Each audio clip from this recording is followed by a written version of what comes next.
Welcome to Time to Press Pause, a podcast for CEOs by CEOs. I'm your host, Ellen Williams, CEO of the Salient Strategist, and today I'm speaking with Susie deVille. Susie is founder and CEO of the Innovation and Creativity Institute and the award-winning author of Buoyant, the Entrepreneur's Guide to Becoming Wildly Successful, Creative, and Free. Susie is on a mission to show entrepreneurs and visionary leaders how to connect with their innate creativity, home in on who they truly are, and unlock their entrepreneurial potential. Welcome, Susie. I'm so pleased to have you here today with me on Time to Press Pause. I am so excited to be here. Thank you. Well, thank you. We connected on LinkedIn. You were very buoyant. You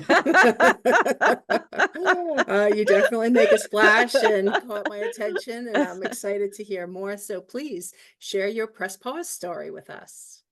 Well, I would love to. So let me take you back to 2008, which, as I'm sure you recall, was our financial meltdown in the United States when all the markets crashed. My husband and I were in the two industries that got hit the hardest. He was doing construction work, he was as a contractor, and I was in real estate. This kicked off quite the financial storm in our household, and it kicked off also quite a few other things in terms of other aspects of my life, sort of simultaneously imploding. From 2008 to 2013, I refer to that period as my nuclear winter period when everything just turned to dust. My health, finances, marriage, everything. And up until that point, I was pretty much the poster child for living out the cultural message that we should do more, work more, hack productivity, have more discipline if we want to discover and enjoy success and freedom in our lives. So I worked like crazy. 80-hour weeks were routine for me. And so when everything slid into this chasm, my first reaction was, I think I'll just work even more. That's what I knew to do. And also, to be completely honest, I was one of these people who attached their self-worth to achieving. So to be in this pile of ashes was really tough because I was not only equating my value and my worth to success up until that point. Of course, now the counter of that being true in this completely foreign territory that I was in. And so I wasn't really rocking confidence at that point. It became clear pretty quickly that I was going to have to do things very differently. In order for me to figure that out, I was going to have to just step back and stop moving at a frenetic pace. I was going to have to literally question everything that I believed about entrepreneurship, everything that I believed about what it means to have a healthy, successful life. And in order for me to access new information, I needed to just pull myself out of this sort of gerbil wheel lifestyle and move at what felt like a glacial pace, go back into the things that I loved to do, which when life got busy, when I got married and got on the entrepreneurial track going full steam ahead, little by little, I had stopped doing the things that I loved, the things that bring me alive. And that was this parallel track of me pushing to go further, faster. And at the same time, I was removing the things that connect me with who I truly am. So I'm getting further and further and further out of alignment. I got back on track and started excavating. Now I call it going on an archaeological dig of the self. Began to hack away at the sort of concrete around my soul, remove what wasn't me, and then bring in and return to my life what was absolutely me and also what makes my heart sing and my tail wag. You said a lot of very cool stuff. It resonated with me. I'm sure it's going to resonate with my listeners. First, the poster child for do more, work more. Oh my goodness. Yes. Entrepreneurs are never supposed to stop. I wrote a white paper on burnout called The Resilient CEO. And I learned that that work ethic actually started with the Puritans in the 1600s when they settled to develop a community. They were all about connecting your amount of work to who you are, the value that you bring. And one of the things they said was you can rest when you're dead. That led us to where we are today. And so I totally hear the 80-hour weeks. What I want to get back to is you said you started moving at a glacial pace, right? You really had to evaluate and question everything. What did that feel like? Initially, it was so uncomfortable and so foreign to me that, like a squirrel looking for a new branch to jump onto, I was trying to find other ways to distract myself other than work. That was my first go-to way to tolerate this new pace. And then, of course, I'm on the new branch and I recognize, okay, this is just the parallel world that I just left, only I'm doing something different to distract myself. So then I had to go through kind of withdrawal of anything that would buffer me from the world. And so that could be mindless scrolling on social media. That could be, in addition to overwork, I might take on lots of volunteer tasks and jobs or get overly concerned about what maybe a family member needed or buffering through food or through not giving myself enough rest. So all all the things that you don't need to be doing when you're trying to access your best thinking and your best problem solving and your best imagination. And so through this strange world that was so foreign to me, I slowly started to create habits and rituals that gave me such a wonderful sense of remembering who I truly was and also access sort of across a threshold into this portal of possibility. And I got there through moving my body in the woods, through doing a lot of journaling, and through very specific moments of inspirational learning and meditation. And the kicker that I discovered was making something. And so I began to delve into my creativity for the first time in a very focused way and started to understand this connection between tapping into your creativity and how it unlocks everything for us. I would have never in a million years before this experience ever believed that that could be possibly true. That doing something so enjoyable and fun that puts us into a state of surrender and peace and flow and ease could actually take me onto the road of success and freedom much faster than working my tail off. So that was enormously surprising, and I began testing it with my entrepreneur coaching clients and with my very hard charging CEO clients. And I could see that no matter the background, the age, the education, the industry, it worked for everybody. And so that's what I began to create into a framework that eventually became my book, Buoyant. I love that you took all that experience and turned it around and said, okay, now I'm going to do something different. I'm still an entrepreneur at heart, but I don't have to be an 80-hour a week entrepreneur. Now I have something really unique and important to bring to the world, to the market. So you said you tapped into your creativity. What did you do? I created this process that I call the 5 M's.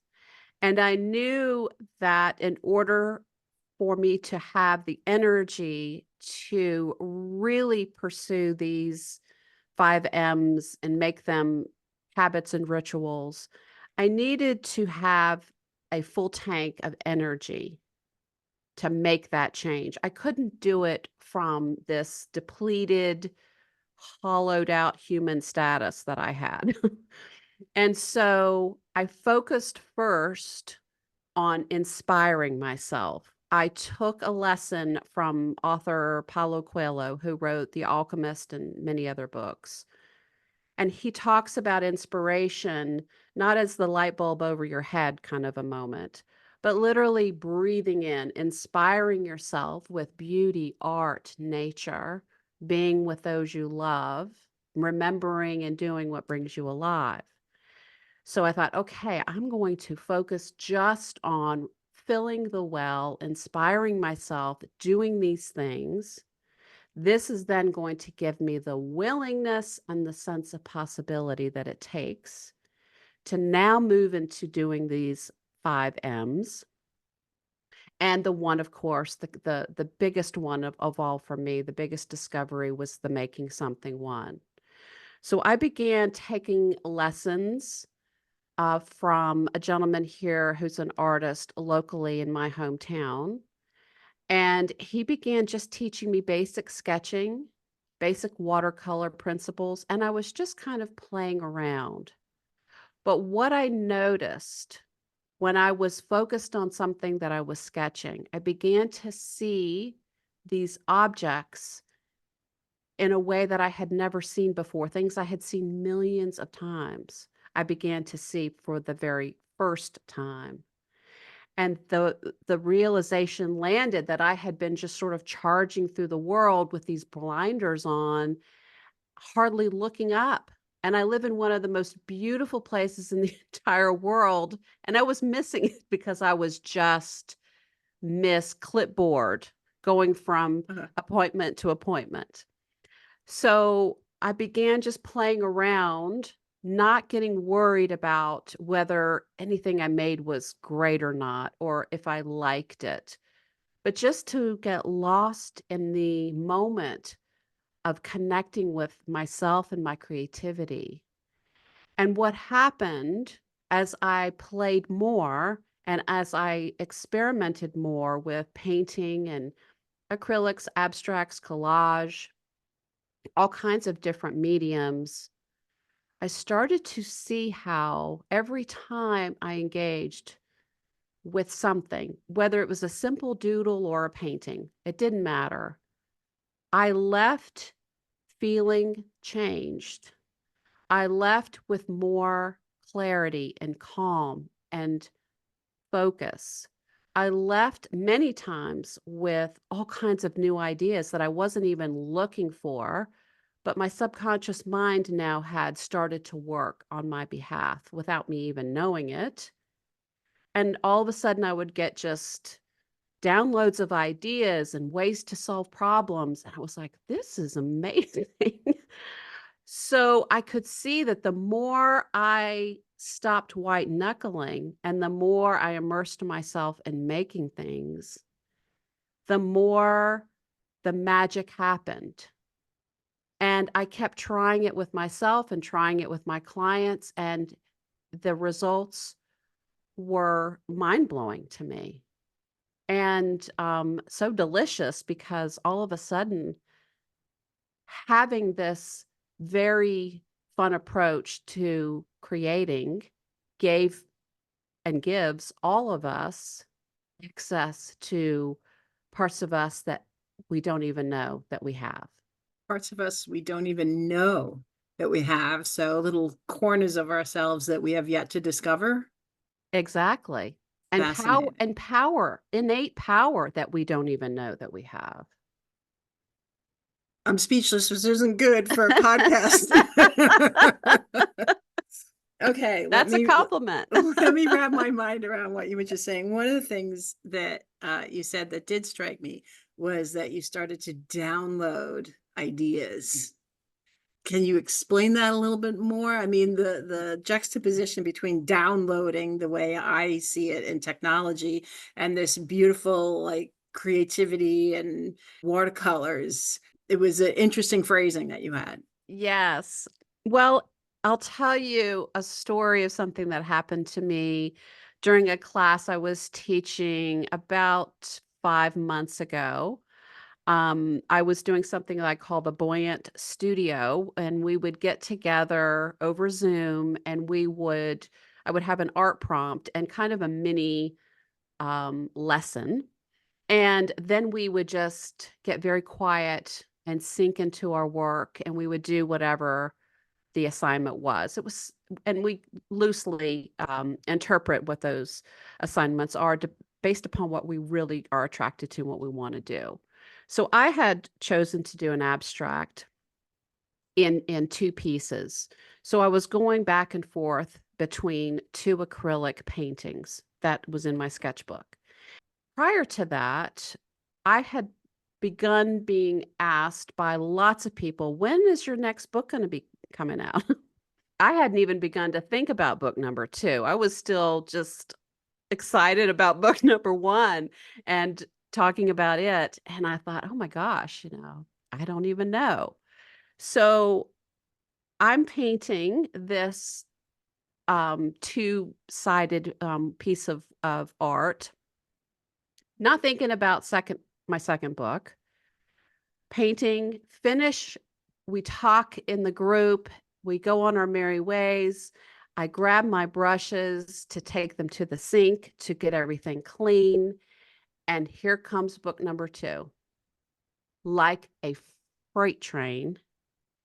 And so I just threw my brushes down because I know when it's coming like this, I've got to find paper or something or it's going to go away. So I'm madly just almost taking dictation from wherever this was coming from into my phone, typing, typing, typing. By the time this sort of flurry was over, I was looking at maybe 8 or 9 chapters of ideas. Book number 1 did not come that way. And so I was like, what in the world? I mean, I felt something in my body that was just this profound connection to something else. And it was like the best part of me was having a conversation with the best part of the universe or the unified field or whatever we want to call it. And it was this clear sense of co-creation. And I had not tried to get there. It just found me because I had entered into this state of accessing it through making a very simple, playful acrylic painting in 2 pieces. That was yet another great story. Really, I'm a very visual person, so I can see this happening in my head. And I totally agree. If you start getting something that you feel is powerful, everything has to stop, and there's got to be a way to get it on paper, or like you said, dictating or typing, because those moments are fleeting. So last question, what advice would you give a CEO on how they would identify when it would be time to press pause? I think that we can sense in our bodies dis-ease and free-floating anxiety, or this sense of resisting the big work that we know that we want to do, when we're throwing the line down into the well and we bring the bucket up and it has nothing in it. These are all great times to pause and reconnect with yourself, giving ourselves the space and the time is absolutely crucial. And it again runs counter to what our brain wants to tell us 24/7, which is there's not enough. There's not enough time. There's not enough money. There's not enough clients. There aren't enough customers. There aren't enough resources, whatever it is, because we're wired for survival. We're wired for certainty and scarcity. And if we know that about ourselves, we can get off of this sort of sense that we're being dragged behind the boat in the wake. And we can put ourselves back at the helm, but we have to know what the sort of symptoms of that is so that we can press pause and put ourselves back at the helm by doing the things that bring us back alive. This was really wonderful, Susie. It was a pleasure listening to your journey. Thank you so much for sharing it. Thank you so much for having me. Thank you for listening to this episode of Time to Press Pause. To learn more about Susie, go to innovationandcreativityinstitute.com. To learn more about me, go to thesalientstrategist.com. And be sure to join us again wherever you listen to your podcasts.